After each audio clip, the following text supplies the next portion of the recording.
Voice to Voice, las voces del marketing B2B.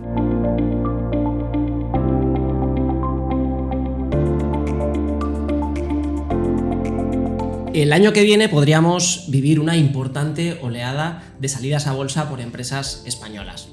La subida de los costes de financiación y un menor movimiento del capital riesgo, precisamente por esta subida de tipos, están haciendo que muchas empresas se planteen dar el salto al parque. Un salto que requiere muchos preparativos financieros, legales, organizativos y también de comunicación. Y es que hay un antes y un después para la visibilidad de una compañía que empieza a cotizar en bolsa. Hoy, en el podcast B2B, Voces de Comunicación y Marketing de Evercom, ¿cómo se comunica una salida a bolsa?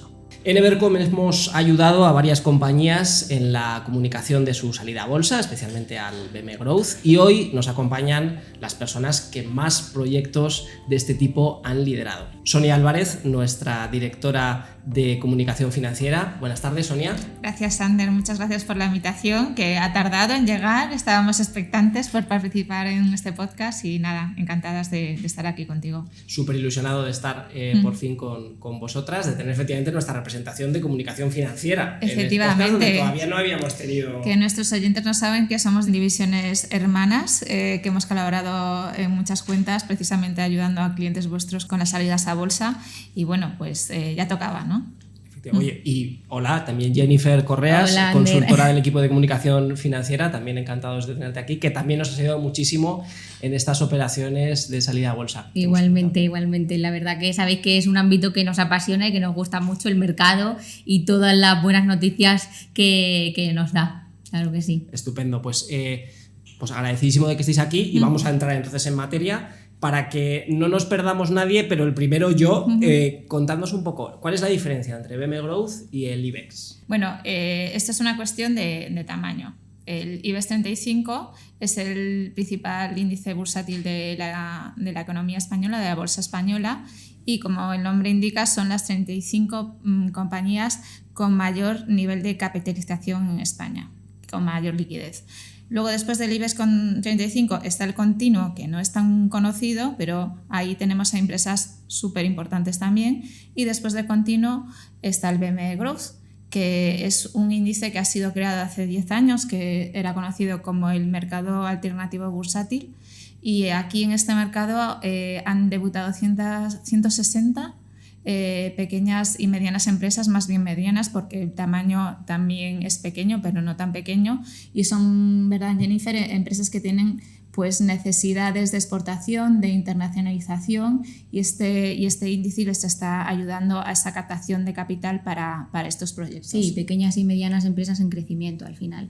A mí, salvando las distancias, me gusta hacer siempre un paralelismo con el fútbol, ¿no?, en este tema. Cuando me hacen mis amigos de fuera del sector financiero esta pregunta, a mí me gusta ilustrárselo con el fútbol. Primera división sería el IBEX 35, las 35 empresas más negociadas, que más interés despiertan entre los accionistas, tanto de venta como de compra. Luego estaría segunda, que sería el mercado continuo, que es donde están todas las principales empresas cotizadas en las diferentes bolsas de valores españolas, que como sabéis están en Valencia, en Bilbao, en Barcelona, en Madrid. Y por último estaría luego el BM Growth, que sería esa especie de tercera, ¿no?, donde están esas pequeñas y medianas empresas en crecimiento. Ajá, o sea que por eso, hablando con propiedad, cuando decimos dar el salto al continuo, no es dar el salto a cualquiera de ellas, estamos hablando de primera división o segunda división. De hecho es recurrente, ¿no?, ese cambio es como el salto natural, el paso del BM Growth al continuo, pues pasas al final de tercera a segunda división y luego, pues, ¿por qué no?, del continuo a primera, ¿no?, al IBEX 35. Cuando los medios de comunicación hablan de salidas a bolsa, precisamente ellos están pensando en el continuo, una salida, pues eso, con muchísimo capital implicado, y no tanto en estas del BM Growth, que son más chiquitas, con un capital más asequible. Vale. De hecho, muchas veces también las preguntas que se nos repiten, vamos con alguna empresa al BM, o sea, de salida al BM Growth, y las preguntas que se repiten en esas ruedas de prensa son ¿y para cuándo los planes para salir al continuo?, ¿no? De ahí, pues eso que se habla de ese salto, ¿no?, de pasar de tercera a segunda y de segunda a primera. Ajá, ok. O sea que esto ya primero hay que tenerlo en cuenta. Si yo soy director de comunicación marketing en una compañía que pretende salir a bolsa, primero hay que saber dónde, ¿no? Y entonces cuando ya oigo rumores de que va a salir a bolsa la compañía en la que yo trabajo como director de marketing, primero me imagino que me echo a temblar y luego ¿para qué me tengo que preparar? A ver, como Jennifer comentaba, la salida a bolsa es un proceso súper emocionante. Nos encanta a los que acompañamos en la comunicación, pero a la vez a la empresa pues es un orgullo porque cambias de capital social, pero cambias de estatus. Pasar a ser una compañía cotizada pues te da otro caché, ¿no? Entre la comunidad inversora, te da otro tipo de notoriedad también entre los medios, ¿no? Entonces partamos de ese punto. O sea, la notoriedad, ya sabéis, en comunicación puede ser algo bueno y algo no tan bueno, porque puedes no querer que se sepa algo y como eres una empresa pública y cotizada, se va a saber. Cuando tú tienes en el foco salir a bolsa, todos sabemos que las salidas a bolsa son un proceso largo, es un proceso muy costoso en términos de recursos, de capital, y hay muchísimos actores implicados. Tenemos agentes colocadores, los coordinadores de la operación, los auditores, los asesores legales, el equipo de comunicación, y todos estos actores que participamos de una u otra manera en la salida a bolsa tenemos que estar muy bien coordinados. O sea, los mensajes que se lancen en estas fases previas al toque de campana no puede haber margen de error, porque en el momento que tú digas algo que no puedes decir o que pues generas dudas en la comunidad inversora, en ese momento pones en peligro que se toque la campana, pones en peligro esa operación. Por eso nosotros siempre decimos, es algo muy específico, muy financiero, y lo mejor es estar acompañado de alguien que tenga experiencia en salidas a bolsa, porque no es algo sencillo, son muchos protocolos, muchos pasos, y la primera vez pues te va a pillar con el pie cambiado. Sí, decimos que al final hay que empezar a estrechar el foco sobre temas que a lo mejor antes no eran tan importantes. Por ejemplo, el mercado siempre tiene que ser el primero en enterarse de las cosas, y eso es así. Al final hay que empezar también a sembrar en cuanto a visibilidad, a generar expectación. O sea, cuando decimos vamos a salir a bolsa, ¿vale? No implica solo salir a bolsa, hay que empezar a generar expectación en el mercado, que la gente te conozca, que sepa a qué te dedicas, cuál es tu horizonte temporal en cuanto a tu plan de negocio. Entonces, son muchas cosas, como bien dice Sonia, hay muchos protocolos, y yo creo que rodearse de profesionales que día a día están en ello es fundamental. Uh-huh. Comentabas antes, Sonia, que claro, cuando eres una compañía cotizada tienes que hacer públicas cosas que a lo mejor no te gustaría hacer públicas. Para bien y para mal, es como un matrimonio, sí. Claro, hay unas obligaciones de transparencia. ¿Cuáles son esas obligaciones? A ver, por un lado tenemos BME y por otro la Comisión Nacional de Mercado de Valores, ¿no? Son los reguladores y a quienes tenemos que reportar. Entonces, para empezar, es así a partir del año 2021, una empresa tiene que comunicar los resultados de forma semestral. Entonces, tú tienes esas obligaciones, las empresas grandes los comunicaban de forma trimestral, y lo siguen haciendo porque es una forma de mantener el contacto con la comunidad inversora. Luego también hay otras especificaciones, por ejemplo, tener un espacio en el site con información dirigida a los inversores. Y luego lo que Jennifer comentaba de no comunicar cosas que puedan afectar a la acción, esto es algo súper importante. Es lo que se conoce en nuestro argot como información privilegiada o hecho relevante. Esto es cualquier noticia que pueda tener un impacto, ya sea positivo o negativo, sobre la performance de la acción, tú la debes comunicar primero al mercado. Existe un principio que se llama el principio de no discriminación al inversor. Esto es, todos los inversores, seas pues Warren Buffett, el más grande, o sea Anders Serrano, perdona. Por ejemplo. Todos tenéis el mismo derecho a saber lo mismo al mismo tiempo. Hay un ejemplo muy paradigmático en el sector, que es Elon Musk, que ya sabéis que ahora es el todopoderoso dueño de Twitter, antes X, o ahora X y antes Twitter. Uh-huh. Y bueno, Elon Musk, antes de comprar Twitter, en el año 2018 era el dueño de Tesla. y a él se le ocurrió comentar en un tuit diciendo, bueno, pues he recibido una oferta de un fondo saudí y estoy pensando en sacar Tesla del mercado público. Y claro, eso es una información que jamás, de los jamases, le habría recomendado una empresa como Evercon que tuiteara. Porque genera muchas consecuencias al final, ¿no? Efectivamente, la primera de ellas, una multa muy grande de la SEC, que es el organismo regulador de Norteamérica, y es eso lo que estamos comentando. Una vez que tú das el salto y te posicionas como una empresa cotizada pública, no puedes decir lo que quieras en una red social o en una entrevista o en una nota de prensa. O sea, tienes que tener muy claro qué puede afectar y qué no puede afectar a la acción, y ante la duda avisar primero al regulador. Entonces, obligaciones de la compañía, resultados semestrales. Efectivamente. Un espacio en el site para que los inversores tengan información recurrente, ¿no? Efectivamente. Por tanto, ya hay que cambiar también la página web de la compañía. Y comentabais los hechos relevantes, que son esas noticias que pueden cambiar el valor de la acción y que por tanto estás obligada a comunicar al mercado. Claro, esto implica una comunicación que ya es con el inversor, ¿no? Es decir, ya no estamos comunicando al mercado en general, sino que ya estamos de alguna manera dando cariño también a gente que ha metido dinero en nuestra empresa, ¿no?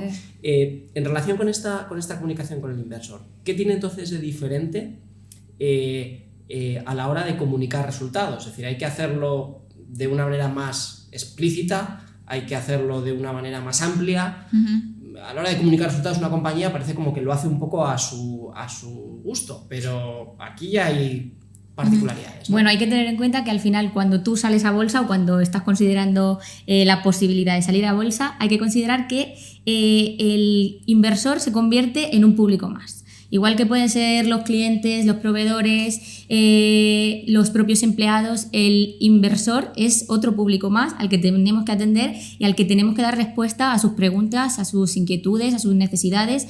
¿Y cuáles van a ser? Pues sobre todo magnitudes financieras, pues todo lo que tenga que ver y que afecte al negocio en cuanto a cifras, márgenes, deuda corporativa, por ejemplo. Pero también todo lo que tiene que ver con las magnitudes no financieras, ahora que son tan importantes todo el tema de la inversión sostenible, ¿no? Todo lo que se hace en materia de gobernanza, de sostenibilidad, de medio ambiente, eso también le va a interesar. Pero bueno, para ello tenemos todos estos canales que habéis estado comentando, tanto las informaciones relevantes que se deben publicar al mercado, como el site en la web, que debe ser claro, accesible, para que el inversor pueda ver en un simple vistazo, oye, pues es que esta información que necesito ahora mismo porque me quiero enterar, la tengo perfectamente accesible en el portal web, o a través también de la comunicación personal de la directiva con sus propios inversores, ¿no? A través de encuentros, a través de eventos, o incluso teniendo un canal disponible de consulta con ellos directamente, ¿no? O sea, es muy habitual, por ejemplo, tener un email de relación con inversores para que a un simple golpe de mail el inversor pueda contactar con la persona encargada de estos temas, ¿no? Vale, o sea que ya nos hemos mentalizado que cambiamos el chip, nos ponemos la camiseta de tercera, segunda o primera división, sí, pero cambiamos de estatus, decíais antes, y por tanto consideramos a este nuevo público que son los inversores. Tomamos la decisión de que queremos salir, ¿qué hacemos en este momento? ¿Lo comunicamos al mercado la intención de salir, con fechas estimadas? ¿No? ¿Empezamos a cambiar ya cosas? Bueno, a ver, nosotros siempre decimos que la comunicación cotiza al alza antes, durante y después de la salida a bolsa. O sea que para nosotros el antes es fundamental, y cuanto antes sepamos los planes de salida a bolsa de una compañía, más tiempo tendremos para preparar esa estrategia. ¿Por dónde empezamos? Pues empezamos hablando de esa visibilidad, ¿no? Sembrando, como decía antes, mostrando qué hace la compañía, qué está haciendo, cómo se está preparando de cara a ese estreno en el parqué.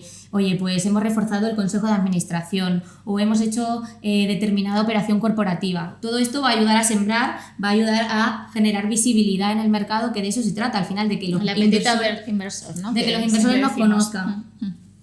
Después vamos a tener que el objetivo al final va a ser generar reputación y buena acogida en el mercado. Entonces vamos a tener que alinear también los intereses de todas las partes, los discursos de esas partes que decían que intervienen en esa operación, ¿no? Asesores legales, asesores registrados, la parte de comunicación, la directiva, que todos trabajemos en un mismo ambiente, con unos mismos discursos. Creo que también va a ser interesante, y además preparar el gran día, ¿no? O sea, el gran día también lleva unos preparativos detrás, y a nivel corporativo el toque de campana pues también supone mucho para la propia empresa. Entonces, por lo que comentas, Jennifer, informamos al mercado de que vamos a salir a bolsa y le vamos contando las cositas que vamos haciendo para reforzarnos de cara a esa salida. Pero me surge una duda: ¿y si luego cambia el contexto y resulta que tenemos que recular y no podemos salir, o hay que posponerlo? Pero puede pasar de todo, ha habido muchas cosas en el mercado que... Nos ha pasado de todo, y de hecho siempre decimos, es que estamos en una época convulsa, está este conflicto, el otro conflicto, y lo que antes parecía un pico, ya por desgracia desde el año 2018 parece ya se ha hecho meseta. Entonces es comprensible, muy comprensible que una empresa diga quiero salir a bolsa y que finalmente se frustre este plan. O sea, hay muchos factores, pues el apetito inversor, que estos conflictos, que finalmente pues no haya un acuerdo sobre el precio de salida, porque sí que es cierto que esto es como una vez que tú declaras esa intención de cotizar, los colocadores de la operación van tanteando a los inversores institucionales a ver cuánto están dispuestos a pagar, y tienes que poner de acuerdo a una parte y la otra, y no siempre convergen el precio, porque todos pensamos que nuestro coche vale más de lo que cuesta, es así. Entonces, bueno, eso es un escollo a superar. Y luego también no podemos dejar de pensar que cuando dices que vas a salir a bolsa es porque quieres captar capital. Y una vez tú te pones en el mercado, te engalanas, te ves en la portada de Expansión y de 5 días y te puede ver un fondo de capital riesgo y dices, bueno, pues ¿cuánto necesitas? Pues yo te lo pongo, y te ahorras esa salida a bolsa, porque sí que es cierto que, insisto, son muy costosas. Claro. Eso sí, luego una vez estés en el mercado y va bien, tienes esa forma recurrente de seguir captando capital. Pero si tú estás en esa necesidad de capital y un fondo de capital riesgo pues te hace un poco el guiño, ¿no? Te dice, bueno, pues yo podría perfectamente ayudarte con este proyecto, pues es mucho más sencillo que una salida a bolsa. Entonces, en esos casos, nos ha pasado a nosotros con los clientes, y es completamente lícito. El problema es cuando dices que vas a salir a bolsa una vez, 2 veces o incluso 3 veces, y al final no sales, porque obviamente pierdes la credibilidad de los medios de comunicación, de los inversores, del mercado. Entonces es como el cuento de Pedro y el lobo, ¿no? Sí, y luego también se han dado retrasos en las fechas, que eso es habitual, porque al final la empresa puede tener una fecha aproximativa de cuándo va a ser, pero luego quien decide realmente es el mercado. Entonces nos ha pasado también de decir, oye, pues vamos a salir en diciembre, y al final se va retrasando, pero porque no es tampoco una fecha cerrada como tal. La fecha cerrada como tal es que se conoce apenas como 10 días antes, ¿no? Pero nuestra experiencia nos dice que siempre se retrasa. Sí, sí. Te dicen el 15 de julio y ya sabemos que no va a ser octubre. Vale, o sea, otro aprendizaje, mejor dar fechas estimadas. Efectivamente. Si luego hay que posponerlas tampoco pasa nada, pero no se puede posponer para siempre o decir constantemente una fecha detrás de otra. Efectivamente. Se agota la credibilidad. De cara al evento de toque de campana, yo creo que es lo que a todos nos gusta y en lo que todos pensamos y en lo que sobre todo los directivos de las compañías más ilusión les hace, ¿no? La famosa foto. ¿Qué es lo que tenemos que tener en cuenta de cara a ese evento, que también tiene su misterio? Bueno, pues aquí lo que tenemos que tener en cuenta es que todo va a venir muy marcado desde el regulador, desde bien BME, bien sea la CNMV, va a venir todo muy marcado y hay que seguir unos estrictos protocolos, como ya hemos ido comentando, ¿no? Cuando ya se aproxima la fecha, y por ejemplo en el caso del BME Growth, el pistoletazo de salida nos lo va a dar el documento de incorporación, informativo de incorporación al mercado, el famoso DIM, ¿no? Que es el que contiene tanto toda la información de la propia compañía, del modelo de negocio, del plan de negocio, como la información sobre la operación, ¿no? El procedimiento que se va a seguir, las acciones que se van a suscribir, el precio de esas acciones. Una vez eso ya está registrado, es que ya lo ha aprobado el regulador, y aproximadamente nos indica que quedará un mes, mes y medio, más o menos. Después de eso se anunciará la fecha oficial, que nosotros desde materia de comunicación aprovecharemos para convocar tanto a los medios de comunicación al evento, como para ya anunciar a los medios de comunicación, oye, va a ser este día y ya es oficial, como también a los propios invitados al evento. Y a la vez nos va a servir para preparar esa puesta en escena, ¿no? Esa escenificación del famoso toque de campana, que también tiene sus cosas. Pues, ¿qué podrías tener que preparar antes de la salida a bolsa? Pues la propia decoración del espacio en el que se vaya a celebrar el evento, que habitualmente suele ser, por su magnitud y por lo bonito que es, ¿no?, el Palacio de la Bolsa de Madrid. Luego hay que preparar también los discursos de la directiva, ¿no? ¿Qué va a decir la directiva? ¿Qué se suele decir en este tipo de eventos? ¿Y cómo se dice? ¿Y a quién hay que agradecer todo este trabajo, ¿no? Que habitualmente ellos lo tienen muy claro, pero asesorarles en qué es lo habitual o cómo es el tono o qué es lo que se debe y se puede decir allí, pues es importante también. Luego el típico catering de cortesía, ¿no? Que puede ser más o menos austero o más, pero al final también es importante tenerlo que preparar, las entrevistas que se suceden allí en los distintos sets de la bolsa que hay preparadas, la propia rueda de prensa si se da con los periodistas también. Entonces, pues son una serie de procedimientos y una serie de protocolos que yo creo que es verdad que si no estás acompañado de profesionales, pues es mucho más complejo y mucho más difícil. Aparte, los plazos son muy justos. Sí. Nos avisan como 5 días antes y tenemos que montar el tinglado, pues eso, en el tiempo que tengamos, que normalmente siempre pensamos no llegamos, pero al final llegamos a todo, obviamente, pues la práctica... Que prácticamente la fecha se hace oficial como apenas 5 días o una semana antes. Entonces es verdad que tienes que tener una preparativa detrás, desde hace un mes o un mes y medio con el registro del DIN, sabes más o menos que te queda un mes o un mes y medio, pero la fecha concreta y oficial, aunque tú tengas una idea, no se sabe hasta 5 o 10 días antes en el caso del BME Graus, por ejemplo. Este DIM, que es una especie de biblia para la salida a bolsa, hablándonos un poquito más de él, las siglas a las que responde, y entiendo que esto no lo elabora el equipo de comunicación y marketing, sino la entidad, ¿no? Colocadora. Hablándonos un poquito más de este documento. Entonces, ¿qué información contiene y qué pistas nos va a dar de cara a la comunicación? Bueno, pues al final contiene toda la información estratégica y es de donde pueden beber también un poco los medios. O sea, cuando esto se registra, ya está aprobado por el regulador, él ya lo ha visto, ya ha visto que las cifras cuadran, que la operación está en marcha y al final contiene todo lo que es la compañía en sí, o sea, las áreas de negocio que tiene, los márgenes, de dónde obtiene el beneficio, por dónde entran los ingresos y luego lo que te decía también, ¿no?, los detalles de la propia operación en sí. Por lo cual esto es una guía básica de lo que luego tenemos que comunicar, porque no puede haber ninguna incoherencia, ¿no? Efectivamente. Ahí tenemos cuál es el free float, que es el porcentaje de capital social que la compañía saca al mercado, los precios de las acciones. Ahí está la operación al detalle. Entonces nosotros nos tenemos que apalancar en ese documento y no puede haber desviaciones, por supuesto.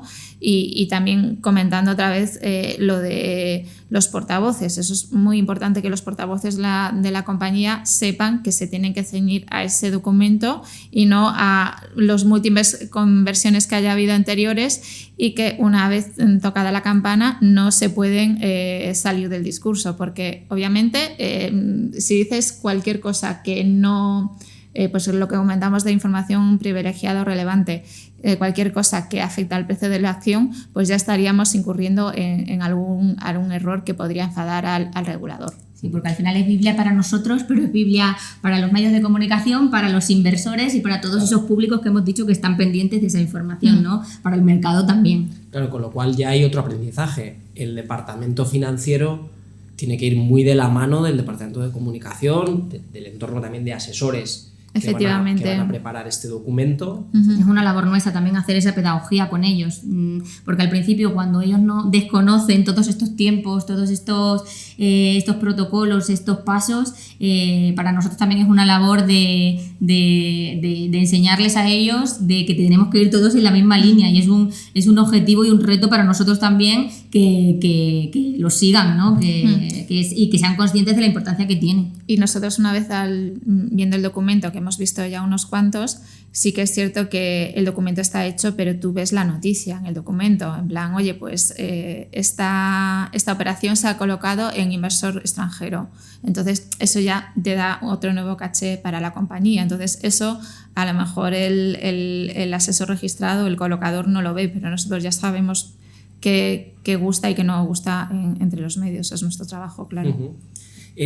Jennifer, hablabas antes del evento en sí, que está todo muy protocolizado en el edificio de la Bolsa de Madrid, pero imagínate que, yo qué sé, formo parte de una compañía de aerolíneas y digo, oye, quiero cambiar la campana por, yo qué sé, el sonido de la bocina de un avión. ¿Hasta dónde se puede innovar, ¿no? En un evento que, como decías, está tan protocolizado, ¿no?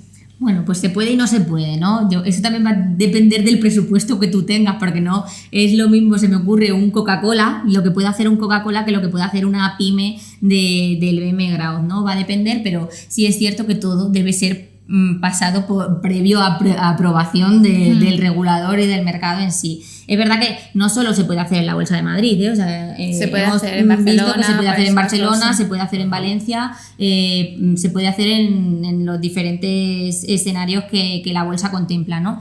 Pero es verdad que está muy protocolizado, porque, por ejemplo, catering, no puedes llevar el catering que tú quieras, por ejemplo, sino que tienes que trabajar con los propios de la bolsa. A menudo es muchísimo más fácil a nivel burocrático trabajar con los propios proveedores que tiene la bolsa que ya llevar uno nuevo. Entonces son cosas que sí que hay que tener en cuenta. Hay un artículo muy bueno de David Fernández, el redactor jefe de País Negocios, que habla de las salidas a bolsa del parque español y un poco de la pintoresca que ha habido. Pues, por ejemplo, con Corporación Dermostética, que los que ya tenemos una edad, bueno, yo creo que los tres nos acordamos, pues que ya está desaparecida, pues llevaron azafatas vestidas con la batita blanca y Telepizza, una pizza gigante en BME. Entonces sí que es cierto que hay margen para jugar, pero al fin y al cabo nadie se acuerda de lo que hizo Telepizza el día del toque de campana y se está acordando mucho de la performance del valor. O sea, no pongamos todo el esfuerzo, no echemos el resto en la puesta en escena, porque es importante, pero no va a marcar el devenir de después de la empresa, obviamente. Sí, es importante para vestirlo, efectivamente, sí. Pero luego hay una... Hay que tener contenido, ¿no? Sí, efectivamente. Precisamente eso también quería hablar, Sonia, es decir, que después de salir a bolsa no todo vuelve a la normalidad, como estamos comentando. Entonces, a partir de entonces, especialmente en los días posteriores, ¿no? Porque hay un momento como de euforia después del toque de campana, pero ¿qué estamos obligados a hacer para mantener el valor de la acción, ¿no? En los días, meses posteriores? Obviamente, nosotros queremos que, aparte de una buena gestión, porque sí que es cierto que nosotros en comunicación no podemos arreglar cosas que se hagan mal en el negocio ni viceversa, ¿sabes? Pero sí que es cierto que vamos a ser una empresa pública cotizada para bien o para mal. Entonces, en el momento que lancemos los resultados, todo el mundo tiene derecho a un tropiezo, a 2 y a 3, siempre que esté justificado. Entonces, nuestra recomendación con los clientes es mantener siempre ese flujo de información con los inversores y con la prensa. Si has tenido unos buenos resultados, pero tienes previsiones de mejorar, de reducir la deuda, de apalancarte menos, pues esa es la hora de comentarlo. De nada vale tener unos malos resultados y agachar la cabeza, porque así no convencemos a nadie. Entonces es un poco en esa línea de transparencia, de credibilidad. Nosotros, si decimos que vamos a hacer algo, lo importante es hacerlo, y en el mercado se habla mucho del delivery, ¿no? No es lo que tú prometas, sino lo que tú entregues. Entonces, en ese sentido, nosotros estaremos al pie del camión con los periodistas y con los analistas también que se encargan de cubrir este tipo de valores, y también les vamos contando los avances que ha tenido la empresa y los pequeños pasos que está dando. Sí, porque al final es muy importante la visibilidad. El otro día leíamos una newsletter que enviaba un analista y decía hay que dar la matraca al inversor. Hay que darle la matraca, hay que darle a conocer todo lo que estamos haciendo, porque el inversor tiene que conocerlo. Y esa labor y esa comunicación fluida con el inversor también es importante. Después de ese toque de campana y en ese aftermarket, ¿no? En ese guardarse también tener noticias positivas que comunicar al mercado, porque las noticias positivas también mueven el valor y tenemos que ser conscientes sobre todo en mercados que son menos líquidos o que tienen un nivel más bajo de volumen de negociaciones. Cualquier noticia positiva puede afectar al valor. Entonces, todo, aunque a nosotros pensemos que una noticia o le demos menos valor a una noticia, puede tener un sentimiento positivo para el inversor, ¿no? Entonces, toda esa labor que se haga con el inversor y mantenerle informado siempre va a ser positivo. Entonces, eso también hay que tenerlo en cuenta. Yo arrancaba el capítulo hablando de que esperábamos movimientos, ¿no? de salidas el año que viene, sobre todo por el cambio de coste de financiación. Como expertas en comunicación financiera, me interesa mucho vuestra opinión. Bueno, ¿Coincidís? ¿Puede suceder esto? Nosotras somos expertas, nuestros clientes son los expertos, pero nosotros de estar en las entrevistas y bueno, también de leer, sí que entendemos que va a haber pues eso, un repunte el año que viene. A ver qué pasa. A ver qué pasa. Sobre todo, bueno, está por ejemplo la del grupo Puig de cosmética, que esa en teoría sí que puede salir y sería una gran operación. Más allá de lo sexy que es el continuo y el IBEX, pues queremos poner el foco en el Premier Growth, que sigue dando pequeñas salidas a bolsa, son chiquitas. Este año ya yo creo que hemos superado las 7 en el Premier Growth, entonces sí que es cierto que es un mercado que poco a poco va funcionando, se va posicionando muy bien y que seguramente para el año que viene tanto el continuo como el BM Growth pues nos traigan alegrías y entretenimiento para esta señorita y para mí. A ver qué pasa, porque es verdad que también afecta mucho, sabemos, las condiciones del mercado y últimamente no se paran de suceder imprevistos, sí, porque claro. Entre el COVID, la guerra sí. de Ucrania, ahora vuelve otra vez el conflicto de Israel y Palestina, no sabemos nunca cómo va a venir, pero sí, hablando con nuestros expertos, lo que podemos escucharles es que sí, que parece que hay un pipeline interesante ahí para el año que viene, que podría darse entre marzo y abril, nos dicen, pero habrá que ver las condiciones del mercado y a ver qué pasa. Bueno, pues veremos qué pasa y estaréis para acompañar a los clientes en sus intenciones de salida o no salida, porque la comunicación siempre tiene que estar ahí. Así que nada, espero que volváis al podcast y que lo comentemos. Claro que sí. Muchas gracias. Muchas gracias a las dos. Muchas gracias. A ti, Ander. Un placer.